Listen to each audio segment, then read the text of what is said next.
Сайн байцгаана үзэгчдээ. Хэдэн 7 хоног төвтрүүлгийн ээлж дугаар та бүхэнд хүрэхэд бэлэн болсон байна. За өнөөдөр бидний хамгийн анхаарал татаж байгаа яа харахгүй нэг сэдв байгаа нь Дональд Трамп болон Ши Жинпин нарын өнөө оройн 11 цагаас эхлэх уулзалт байгаа.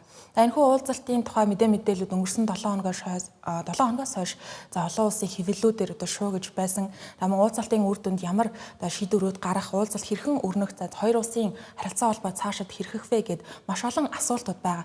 Тийм учраас хэдэн 7 хоног төвтрүүлгийн ээлжид дугаараараа бид судлаач доктор Сумьяг та бүхэнд урьж авчирсан байна. Урилга хүлээж авсан баярлалаа. За өдрийн мэнд та бүхэнд энэ өдрийн мэндийг хүргэе. За тэгэхээр яг энэхүү уулзалтын үеэр яригдах гол сэдвүүдийн бол Вашингтон, Бээжин аль нь яг эцсийн байдлаар бол батал зарласан юм байхгүй л байгаа шиг байна. Тэгэхээр яг шинжээчдийн дунд ямар хүлээлтүүд байна? Та бас өөрийнхөө хувьд энэ уулзалтыг хэрхэн өрнөн гэж харж байна? Тийм яг энэ бараг 10 жилийн дараа тий Америкийн удирдагч одоо бас хятад альчилж байгаа уулзалт байгаа. Тэгээд одоо яг ер нь бол томоохон улсуудын удирдагч бол жилдээ нэгээс 2 удаа за бүр ингээд харилцаа сайтай бол 3-5 удаа ч юм уу ингэж уулзах болцоонууд байна тий. G20-ийн бүлгийн уулзалт байна, G7 за өөр юу гэдгийг APEC, ASEAN тий. Дэлхийн олон талт байгууллагуудын уулзалтууд, Нүбийн уулзалтын дээр хүртэл ингээд уулзах болцоотой байдаг. Тэгээ яг Хятадын хувьд, Хятад Америкийн хувьд бол жилдээ бол 1-2 удаа уулзаад байгаа. За өмнөх давтамжуудыг харуул өмнө нь бол нэлээд олон уулздаг байсан бол одоо бол илүү хугацаа нь багасаад 5 нас багассан тийм хэлбэртэй байна. За тэгээд Америктэй уулзалт бол дэлхийд өөрөө маш чухал уулзалтууд байна. За мөн Хятадын тал хүлээж авч байгаа гэдэг бол бас өөрөө бас маш чухал байгаа тийм. За Трампын хувьд бол бас их сонирхолтой юм тий. Мөн өөрөө бас Ши Жинпинтэй хувийн харилцаа бол бид маш сайн харилцаатай. За бид бол ойролцоогоор 70 гаруй настай хүмүүс уулзахад бол бид бол бас их баяртай байна гэдэг мэдэгдчихэд. За уулзалтын сэдвийн хувьд бол одоо янз янзын сэдвүүд таамагуд явж байна. За энэ бол гол сэдв бол ер нь ойр дурандын асуудал байна. Оноогийн асуудал, орон музейн болоод Ираны асуудлууд байна. За нефт болоод газрын тосны бүтээгдэхүүнүүдийн нийлүүлэлтийн асуудал байна. За хоёрт бол худалдааны асуудал байна тий. За гуравт бол ер нь одоо хоёр улс харилцаагаа яаж авч явах юм, стратегийн өрсөлдөөнөө яах юм. Энэ тал дээр бас харилцаанууд яриа хэлцээнүүд цаашаа өрнөх болов гэж харж байна.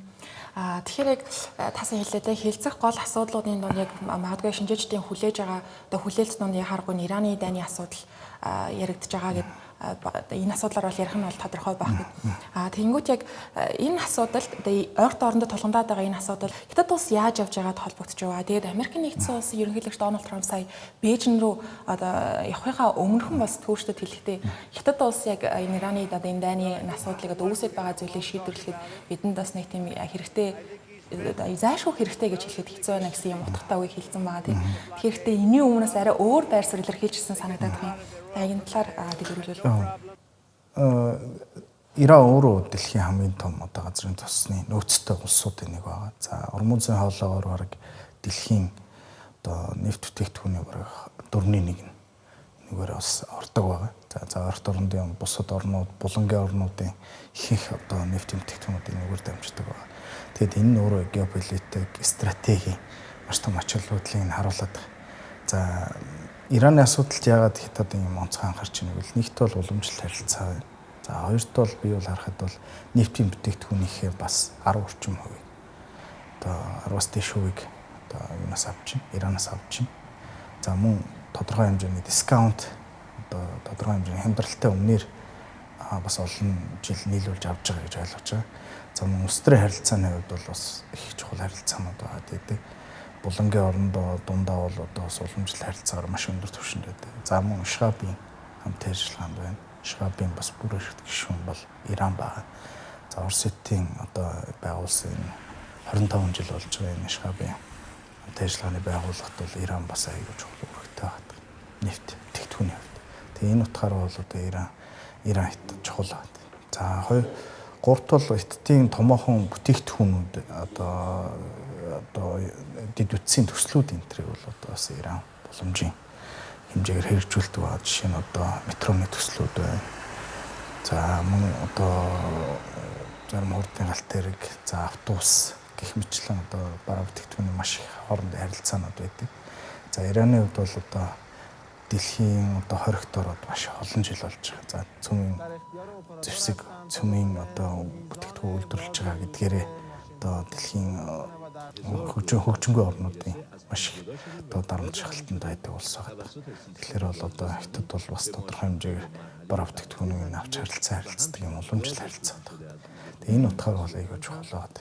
За мөн тэр хавийн орчмын стратегийн нөхцөл байдлыг бас түрүүнд урьдлаа Ормозын хоолой болоод тэр хэсгээр бол одоо хамгийн чухал бас гарцтай байна. Бүсва замын бас одоо коридорын одоо ойрт орнтой уулзж байгаа хэсгийн хамгийн чухал гарц байсан бол Гавдар бунтор ороод Ормозоор гарна гэж бодчихсон бол Ормоз дээр хамгийн том ойрлолт одоо дайны нөхцөл байдал үүссэн байгаа шүү дээ. Тэгэхээр яг шинжээчдийн зүгээс мөн яг таны өөрийн үзэл бодлоор ч гэсэн магадгүй яг Ираны дайн үргэлжилж байгаа ийм одоо нөхцөл байдалд яг Ираны дайн гэж хэлээд байгаа нь уул нь бол Америк нэгдсэн улс Израилийн одоо Ираны эсрэг зэрэг хийсийг хамтын одоо хамтарч хийсийн товтлогоор хэлсэн одоо энэ дайн гэж тодруулж хэлж болно тийм. Яг энэ дайн үргэлжилж байгаа ийм нөхцөлд ерөнхийлөгч Дональд Трамп бол одоо ийм маш том төрийн айлчлалыг Хятад улс руу хийж ийна гэдэг нь магадгүй Хятад улс Америк нэгдсэн улс болон Иран улсын хооронд зууршлагч байх боломжтой юу гэдэг ийм асуултыг гаргаж ирээд байгаа юм л та. Таны бодлоор юу гэж бодож байна? Яг нь ерөнхийдөө бол байж болно. Гэхдээ энэ хоёр улс өөрөө дэлхийн томоохон хоёр улс байгаа. Хятад, Америк. Тэгээ мөн стратегийн өрсөлдөөнд байдаг. За мөн түүхий нөөцийн дэлхийн эрчим хүчний нөөцийн одоо хязгаарлалт хяналт төр бүгдээрээ хяналттай байхыг хүсдэг томхон гүрнүүд байгаа. Тэгээ тэр утгаараа бол одоо Америкийн одоо шин одоо үндэсний аюул байдлын стратегийн нөлөөгөөр одоо Америк маш томоохон эрчим хүчний томоохон нөөц болцоотой газруудыг өөрөөр иргэшээлт байлгах сонирхлоо илэрхийлээд үйлдэлүүд хийж байгаа гэж харж байна. За оны ихэнд бол Венесуэлийг бас тодорхой хэмжээний асуудлыг шийдсэн бол одоо Оростой бас тодорхой хэмжээний асуудлаа шийд. Одоо бол Ирантай асуудал үүссэн байна. За мөн 8 альцах уулзаатай юу гэдэг дээр би бол хэлж мэдэхгүй. Ерөнхийдөө сонирхолтой одоо нөхцөл байдал үүсэж байгаа. Иран өөрөө ингэж маш удаан хугацаанд ингээд 20 30 40 жилийн одоо дэлхийн хоригт байж чад яагаад дэглэм нурахгүй байна. За ард иргэд яагаад ийм радикал хүнд нөхцөл байдал байгаад байна гэдэг асуудлыг дэлхийн олон жил асууж эхэлсэн. За мөн Израиль болоод Ираны асуудал өөрөө маш их өрсөлдөөн байдаг. Тэмцлүүд байдаг. Маш их одоо өдөртөгчний одоо харилцсан нэг үл хөндөгдсөн байдлууд маш их байдаг. Тэгээд энэ утгаараа бол бас Америк томхон энэ арга хэмжээнд орчлоо л гэж харж байгаа юм л да. Хятад зуршлагч байх болцоотой юу гэдэг дээр бол би бол яг одоогор л итгэлтэй биш байна. Хятад бол илүү өөрийн ашигтай нөхцөл байдал, байр суурьтай байх сонирхолтой бол үргэлж илэрхийлж байгаа л гэж бодож байна. Яг аливаа томоохон улсууд бол геополитикийн том тоглолтууд хийдэг. За тэрний нэг хувилбар бол одоо Ираны тоглолт дээр хийж байгаа гэж бол харж байгаа. Тэгэхээр хоёулаа өргөжлүүлээд яг зөвхөн энэ одоо хоёр улсын хоорондох асуудлууд руу бас орж ирэх хэрэгтэй байх л та тийм. Энэ яг Ираны дайны асуудал бол яг олон улс геополитикийн асуудалд орчих байх.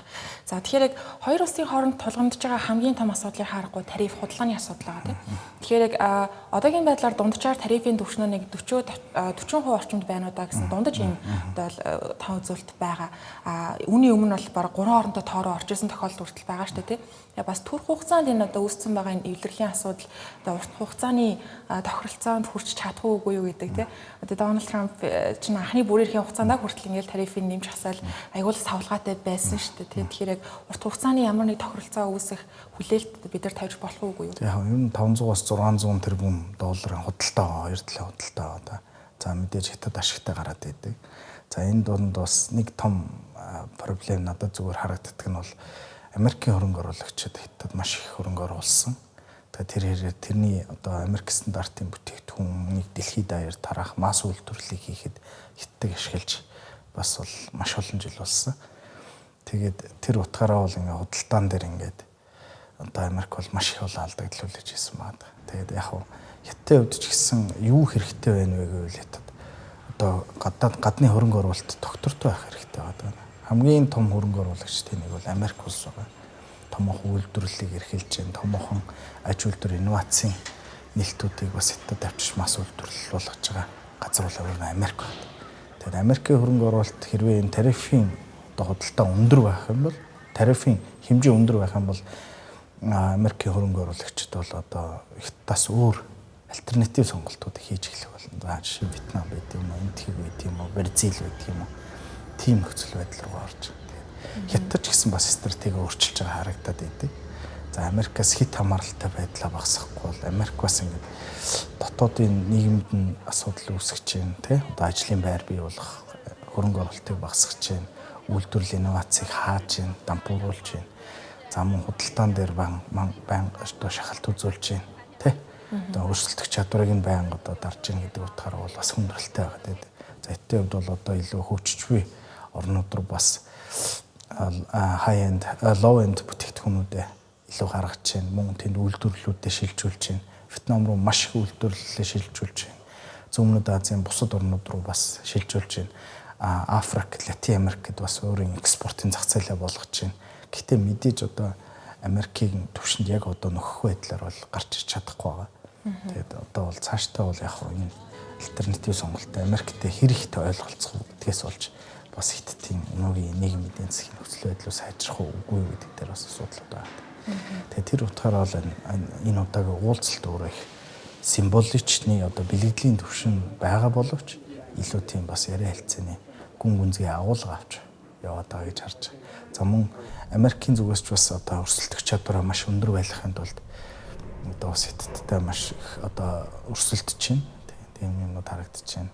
За мөн томоохон технологи өндөр технологийн компаниудаа бас хятад байршуулахгүй байх сонирхлоо илэрхийлж байна. За мөн хятадтай тохирохгүй гэдэг дээр бас маргаанууд явж байна. Яг энэ хүү айлчлалын өмнөхөн зүүн Азийн улс орнуудаар бол нэлээд дипломат орчинд аюу хүл явдлууд болсон сурагтай байна. Одоо жишээ нь Америк нэгдсэн улсын сангийн сайд Японы улсад очиж байна. За таны одоо хэлсэнчлэн бас бүгд нарамтай Солонгос улсад Америк хятадын төлөөлөгчнөр бас уулзлаа гэд. Эдгээр уулзалтын та бас ач холбогдлыг юу гэж харж байна те? Яг энэ айлчлалын өмнө болж байгаа учраас магадгүй яг бэлтгэл уулзалт нь байсан юм уу те? Тэр уулзалт болохоос өмнө одоо айлчлал болохоос өмнө тохирох асуудлууд байсан юм уу гэд тэр талаар таны товчхон тайлбар. Яг нэг хятад улс хүлээж авч байгаа гэдэг өөрөө бол томоохон ач холбогдол өгöd байгаа. За мөн тэгээ хоёрт бол бас одоо ингээд уулзалтууд өмнөх уулзалтууд нь болж дуусаагүй байна гэхээр энэ бол бас харилцан тохирсон зүйлүүд бас их ховор байна гэсэн харагдаад байна. Тэгэхээр Японд очиж уулзж जैन, за Солонгост хятад очиж уулзж जैन гэдэг бол яг Бээжинд уулзаад өмнө Бээжинд уулзах хэрэгтэй шүү дээ. Тэгэхээр Бээжинд уулзах сонирхолгүй 3 дахь газар уулзж जैन гэдэг бол аль алинд итгэхгүй байдал нэмэгдсэн байгаа харагдаж байна. За мөн тэгээд одоо Трампын альчлалаас 1-2 хоногийн өмнө ингээд дахиад 3 дахь жоронд уулзж байгаа гэдэг бол энэ өөрөө одоо яриа хэлцээ нөгөө яг одоо бичиг цаас зурах хэмжээнд очиагүй байна гэсэн үг байхгүй. Яг одоо тэгээд яриа хэлцээ яваа тохирвол тэн дээр бас одоо Бээжин томоохон одоо бас хэлцээр зурах, хэлцээрд ярих тийм зүйлүүд бол харагдах болов гэж харагдаж. Хятадын хувьд бол би зүгээр Монгол хүний хувьд нэг юм хэлэхэд заах. Ер нь ягаад Америктэй харилцаа бид сонирхох ёстой юм гэвэл энэ дээр бол зүгээр нэг юу хэлэхэд бол энэ хятад улс тогтвортой байвал манай экспортын одоо томоохон зах зээл өөрөө тогтвортой байх юм а гэдэг тийм логик болоо. Тэгээд энэ утгаараа бид бол хятад болоод хятадын одоо харилцаа ялангуяа худалдаа эдийн засаг нийгмийн харилцаанууд бидэнд сонирхолтой байдаг болов гэж хэлэх гээд байна. Тэгээ мөн бид бол бас хөрш орно тий. Энийх асуудлыг бас сайн ойлгож авах хэрэгтэй байна. За энэ уулзалтаас яг Америк нэгдсэн улсын ашиг сонирхол хаана юу байна гэд харахаар одоо мэдээж яг газрын хурал мэндийн салбарын хувьдтаас их хамааралтай байгаа тий. Нэмээд бас олон улсын асуудлууд дээр геополитикийн асуудлууд дээр магадгүй Ираны дайныг шийдвэрлэхэд хятад улс тусалж магадгүй гэдэг ч юм уу. Иймэрхүү ашиг сонирхлуудыг бол дурдж болох байх. Тэнгүүд хятадын талаас энэ уулзалтанд яг ямар ашиг сонирхолтойгоор оролцож гин гэж та харж байна тэр талаар нэг. Тийм би түрүүнд хэлсэн нөгөө Америкийн хөрөнгө оруулалт тогтвортой байх хэрэгтэй. За нэгт бол тогтвортой байх хэрэгтэй. Би бол бас хятад маш олон удаа зорчиж байна. Ингээ харж байхад одоо нийгмийн эдийн засаг, ажилгүйн хөдлийн төвшин, за бас худалдаа эдийн засаг, үйлчлэгийн эдийн засаг энэ төр бас тийм сайнгүй байгаа харагдаад байна. Тэгэхээр энэ бол гадны хөрөнгө оруулалт бас сайн байна уугүй юу гэдэг дээр бас том асуултын тэмдэг байна. Тэгэхээр бол хятад улсад байгаа гадны хөрөнгө оруулагч тэр тунд Америкийн хөрөнгө оруулагч тогтвортой байгаасаа гэдэг асуудал байна. Хятадтай. За мөн худалдаан дээр бас худалдааны бодлого нь бас 5 юм 10 жил за бүр байгаа гэхээр 3 жил тогтвортой байх тий. тэр хүсэлтийг бол одоо эдийн талбал тавьж байгаа гэж харж байгаа. За мөн хит өндөр тарифтай бол бас худалдаа 8 их боломжгүй болж байгааг харуулж байгаа. Тэгээ мөн улс төрийн итгэлцэл одоо дахиж сэргийх тийм сонирхолтой байна даа гэж харж байгаа. Аль. Тэгээ энэ өөрөө их хятад бас чухал байгаад байна тий. Өөрийнх нь бас одоо худалдааны томхон түвш байгаад байна тий. За Европын эдийн засаг та өөрөө ингэ дэлхийн эдийн засгийг харвал одоо Европ бас тийм сайнгүй байна. За уг нь бол маш том зах зээл байгаад байдаг. За 30 орны ийм том зах зээл байгаад байдаг. Шенгений орны хувьд. За зүүн өмнөд Азийг харъя. Зүүн өмнөд Аз бас сайнгүй байна. Хятад Америк харилцаанаас болоод за энтхийг бас хятадтай бас тийм сайнгүй. За Африк, Латин Америк бол одоо хөгжиж буй орнууд болохоор бас юм салгаатай. Эдийн засгийн нөхцөл байдлаас хамаарч бас ингэж байдаг. Тэгэхээр хамгийн доктортой байх нөхцөл байдалтай хамгийн чухал зүйл бол Хятад Америк харилцаанууд байна. Энэ бол худалдаа эдийн засаг дээр хамгийн чухал нь. Хятадын хувьд бол бас нийгэм эдийн засгийн нөхцөл байдлаас сайжруулах асуудал байна. Хоёрт бол одоо зүгээр миний бас санаа харж байгаа нэг үнцгэл стратегийн өрсөлдөөнөө ингээд доктортой байх. Тэ? Савлуулаад байж болох. Тэ? Хувийн emotional тийм damage-уд бас хийж болохгүй байгаа. Та байж байгаа л нэг Twitter үчтэй юм уу байж байгаа л Truth social account дээр Трампныг бичгээд ингээд хөрөнгөний зах зээл савлж идэг. За томоохон хөрөнгө оруулагчид шийдвэрээ гаргахаа болчдаг. Тэмгүй асуудлууд байгаа гэдэг. Энэ бол өөрөө бас эдтэй хувьд бол бас томоохон челленж байна. За яг уулзалт бол 5 дахь өдөр дуусгаагаа те Дональд Трампын айлчлал 5 дахь өдөр нутаг буцнаа гэсэн мэдээлэл. Тэгэхээр яг үргэлжлүүлээд бид нар 7 хоногоос эхлээд ерөнхийдөө судлаач нар ахиж ураад энэ талаар энэ сэдвийн талаар бүр дэлгэрэнгүй ярилцсан. Гэхдээ яг одоо бидэрт бол одоохондоо ярилцах цаг маш байгаа байлаа. Хангалттай сайн ярьсан байх гэж найдаж байна. Яг сүүлийн нэг асуултыг асуумаар байна. Ерөнхийдөө ингээ харахаар ер нь хятад улсад сүүлийн жилүүдэд сүүлийн бараг одоо 1 жилийн хугацаанд ба ялангуяа маш олон улсын өндөр дипломатууд ирж дайлчлаад байна л та. Яг энэ Дональд Трампын айлчлалтай зэрэгцээд Орос улбаны улсын ерөнхийлөгч Владимир Путин магадгүй эх 7 хоногт Бээжинд айлчилна гэсэн мэдээлэл хүртэл гарсан байлээ. Тэгээ энэний өмнө бол одоо яг Канада, мөн Европын холбооны улсууд, Герман гэдэг ч юм уу те маш олон улсын өндөр албан тушаалнууд, ерөнхий сайд нар, канцлерууд хүртэл хятад улсад ээлж дараалаад ингээ айлчлаад байсан шүү дээ. Тэгэхээр яг та үүний шалтгааныг юу гэж харж байна те? Яг хятад улс өөрөө олон улсын төвшөнд давцанд эдийн засгийн өвчтөр, улс төрийн өвчтөр, аюулгүй байдлын өвчтөр яг ямар одоо ач холбогдолтой юм ус байгаад байна вэ гэдгийг та нэг тодорхойлоод хэлээ. Хятад улс зүгээр энгийн нэг жишээ нь хэлэхэд нөгөө аялал жуулчлал тий гадагшаа аялж байгаа жуулчлал нь 100 сая давцсан. Тэгэд энийг ингээд ядаж хэдэн саяыг ингээ хүлээж авах сонирхолтой байдаг шүү дээ. Тэрний хэрээр нөгөө үйлчлэгийн эдийн засгтаа хөгжингүй орнууд чинь тэр хэрээр бас нөгөө валютын орлого, ханшны тогтвортой байдал, инфляц зэрэг асуудлууд байна. Мөн худалдааны асуудлууд байна.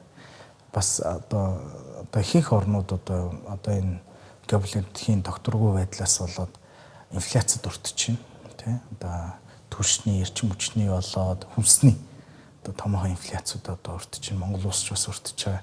Тэгэд энэ томоохон зүйлүүд дээр өөрсдөө бид эдгээр улсууд хэтиг ач холбогдлыг өгж байгаа. За хятад улсад ч гэсэн эдгээр улсууд хэрэгтэй байгаа гэдэг. Тэгээ харилцаа ойлголцох шаардлагууд байгаа гэдэг. Тийм учраас Америкийн хувьд ч гэсэн Америкийн хамгийн том челленж одоо зүгээр харагдж байгаа бол надад бол харагдж байгаа юм айгүй өсөж чинь инфляц өсөж чинь хүнсний бараа болоод өргөн хэрэглээний бараа өөр айгүй өндөр өсөж чинь. За ихэнх бүтээгдэхүүнүүд нь ихэнхдээ масс үйлдвэрлэл нь ихэнхдээ хятад шилжчихсэн байгаа гэдэг. Тэгээ багуугаар одоо зүүн өмнөд Азийн зарим орнууд руу шилжиж байгаа бол энэ өөрөө маш удаан хугацааг шаарддаг. Тийм л асуудлууд байна. За яг 7 хоногт хэдүүлээ бас ярих байлгүй тий. Яг үнэ. Өглөө одоо энэ сэдв тус бүрээр нь ахаад одоо бар 20-30 минут ярих юм хэрэгтэй байна. Талаар хэдүүлээ ярих байх тий. Аха. За тэгэхээр урьдлага хүлээж авсанд маш их баярлалаа. Хятад улс болон Америк нэгдсэн улсын хоорондох харилцаа холбоог одоо харилцааны дараагийн алхам юу байх вэ тий? Дараагийн төлөв байдал юу байх вэ гэдэг талаар шийдвэрлэх үзэм том чухал уулзалт болох гэж байгаа тий. Яг энтэй зэрэгцээд манай нэвтрүүлэгт ирж одоо мэдээлэл өгсөнд маш их баярлалаа. Та бүхэнийг бас өрсөнд их баярлалаа тий. За тэгэхээр үзэгчтэй хятадын 7 хоног төвтрүүлгийн одоо тусгай дугаараар бид та бүхэнд судлаач Сумьяг одоо хятад судлаач доктор Сумьяг авчирч за энэ хүү Дональд Трамп болон Ши Жинпин хоёрын уулзалтын үр дүн ямар байх вэ? За хэлэлцэх гол асуудлууд юу байх юм? За энэ уулзалтын гол ач холбогдол нь юу юм бэ гэдэг талаар ярилцлаа. Анхаарлаа хандуулсан баярлалаа.